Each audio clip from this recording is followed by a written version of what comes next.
Sir sir sorry sir, இன்னைக்கு Sunday கொஞ்சம் வீட்டில் டைம் ஸ்பெண்ட் பண்ணுவேன். ஸோ ஆஃபீஸ் வர முடியாது. ஓகே பையா. Okay sir. ஷோ.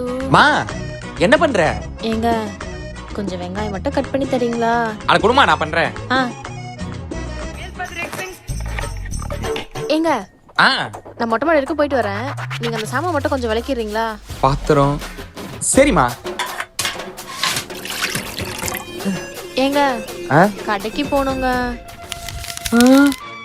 அது மட்டும் இல்லைங்க, 6 மணிக்கு மேலே இல்லை எந்த வேலையும் செய்ய முடியாதுங்க. சீரியல் ஸ்டார்ட் பண்ணுறோம், முக்கியமான சீன். அதுக்குள்ளே நான் இன்னைக்கு வீடு பெருக்கணும், துணி துவைக்கணும், சாமான் கழுவணும், எவ்வளோ வேலை இருக்குங்க. எல்லாம் நான் மட்டுமே பண்ணுவேன். நீங்களும் பண்ணீங்கன்னா டக்கு டக்குன்னு முடிச்சுட்டு போயிட்டு வந்துடலாங்க. இதெல்லாம் முடிச்சுட்டு நம்ம நைட் படத்துக்கும் போயிட்டு வந்துடலாங்க. ஏய் சார், நான் கிளம்பி ஆஃபீஸ் வரேன் சார். இப்போ ஆஃபீஸா? ஏங்க ஆஃபீஸ் போறீங்களா? சரி, இப்போ பால் பாக்கெட் மட்டும் வாங்கி கொடுத்துட்டு போயிடுங்க. அடிங்க உன்னங்கொப்பம் அவளே இறி உன்ன.